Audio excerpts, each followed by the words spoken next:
All right, guys, if you were not here when we did the 4.0 quick review stuff in class, you need to watch this video and then make sure I see this when you are all done.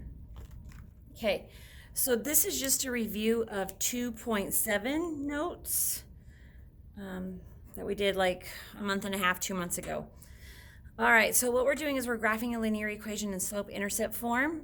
So remember, slope-intercept form is y equals mx plus b. Okay, so again, like I said, this is straight from our notes from 2.7. So the first step that we want to take is to find the y-intercept, which in this equation right here is represented by the b. This is also what we call our starting point or our initial value. Then once we find it, we want to plot it on the y-axis. Because it's a y-intercept, it needs to be plotted on the y-axis. So the y-axis is the one that runs up and down.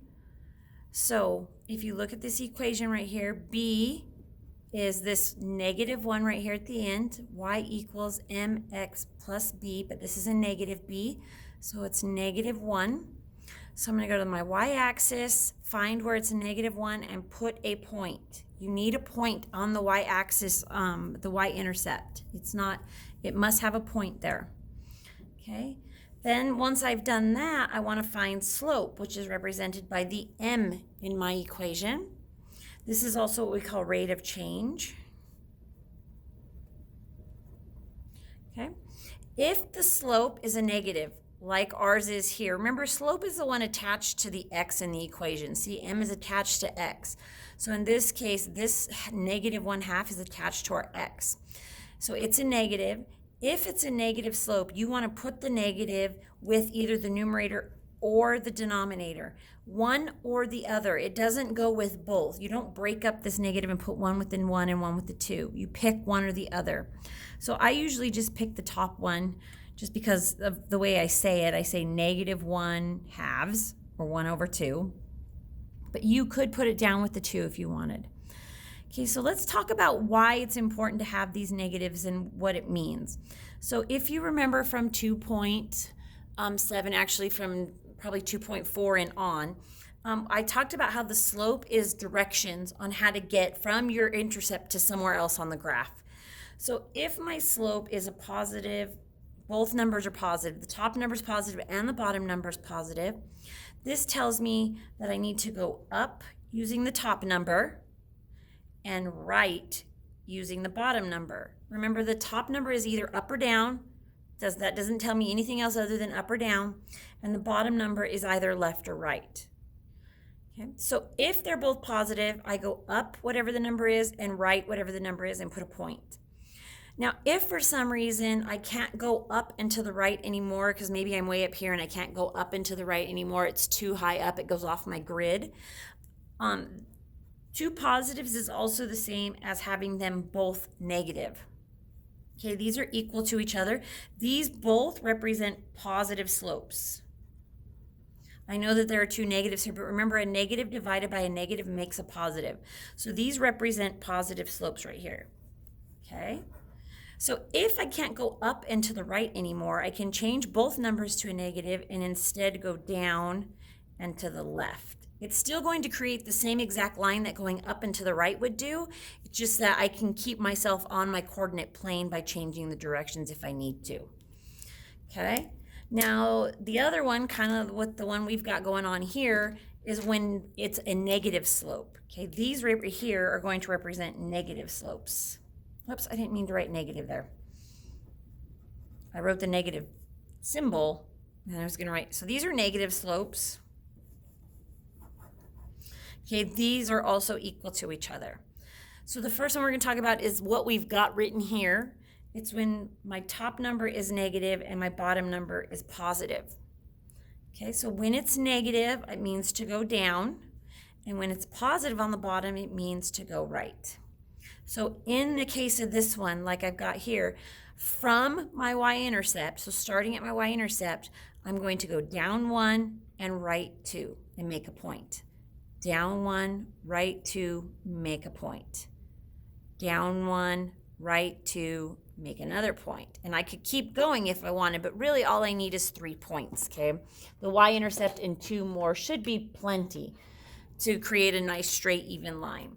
Now, if I couldn't go down 1 and over 2 anymore because it goes off my coordinate plane, I could switch the negatives and I could make this positive 1 over negative 2, which is going to be a positive over a negative, which means to go up and then left. So I would come back to my y-intercept and I would go up 1, left 2, up 1, left 2, up 1, left 2. And you can see that it's still the same exact line. Okay? It hasn't changed the direction or the type of slope I have. It just keeps me in my coordinate plane. Okay, so whenever I need to change my directions to stay on my coordinate plane, I can do that. Now, when I connect my points, I want to connect them all the way through the coordinate plane, not just like if I had only graphed these points. I don't want to connect just those. I want to go all the way through, whether it's left to right or up and down. Okay. All right, so quick little recap, hopefully. So these ones right here, we're going to find the slope and the y-intercept of each of these and then figure out which animal they intersect with. Okay, so this first one, my b or my y-intercept is 3. So I'm going to graph that first, go to my y-axis to where it equals 3 and put a point. Okay, then my slope on this one, remember, it's the number attached to x, and since we actually haven't written it, this is the same as saying negative 1x. So my slope is negative 1, and then I put it over 1 because my slope has to be a fraction. So if I have a whole number, I have to put it over 1. So what I'm going to do now is I'm going to go down 1 and to the right 1 from my y-intercept. Down 1 to the right 1, down 1 to the right 1. Now, obviously, I can see what animal it intersects, but the whole point of this activity is to graph lines.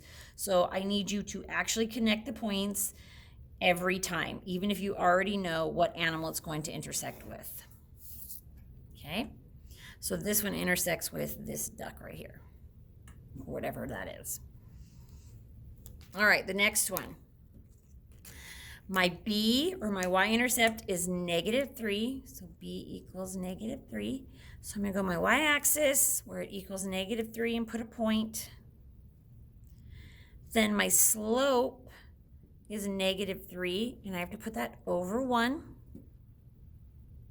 So from here, I would go down 3 over 1, but I can't go down 3. It cuts me off my graph or my coordinate plane. So I'm going to change where my negative is because I can do that. So instead of having it on the top, I'm going to have it down at the bottom. So now I'm going to go up 3 and to the left 1. Up 3, no, yeah, left 1, sorry. Up 3, left 1. Connect my points, even though I already know which animal it cuts through.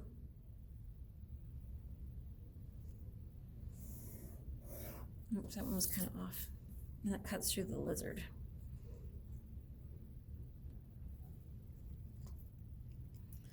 Okay, up next, my b is negative 3.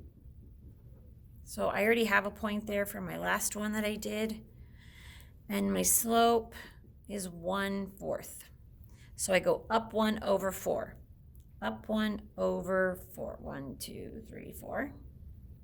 Now I can't go up 1 over 4 anymore, so I can change this. Remember, the 2 positives is equal to the 2 negatives. So I'm just going to make them both negative now so that I can change my direction. So now I can go down 1 and back to the left 4. Down 1, 1, 2, 3, 4 to the left. And again, I can see which animal it cuts through, but I'm still going to connect my points.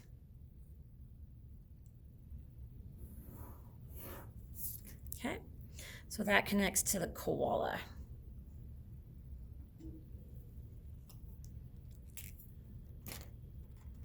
Okay, the next one. My y-intercept is negative 2. So my y-axis, go to negative 2, put a point. My slope is a -1/5. So this is that one where I can choose where to put the negative. I'll just put it at the top for now. I may have to change it.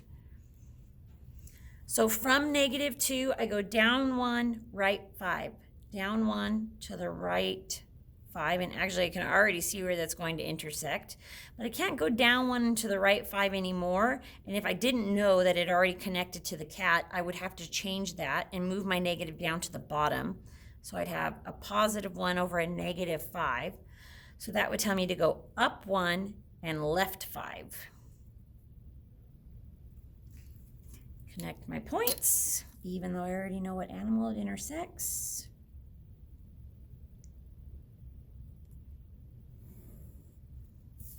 And that one intersects with the cat. I assume that's a cat. Okay. Last one. This one's a little tricky, and sometimes you guys forget how to do these ones. But this one is just y equals and a number.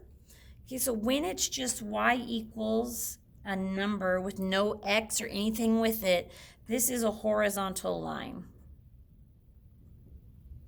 Wow, I can't spell. Horizontal.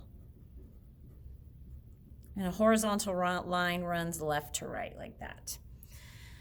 Okay, if you get one that's just x equals a number, oops, you guys can't even see that. I'm sorry. X equals a number, this is a vertical line. And that one runs up and down. Okay, so right here, this one is y equals 4, so this one's a horizontal line. So what this tells me to do is go to my y-axis right here, go to where it equals 4, right there, put a point there, and then draw a horizontal line right there.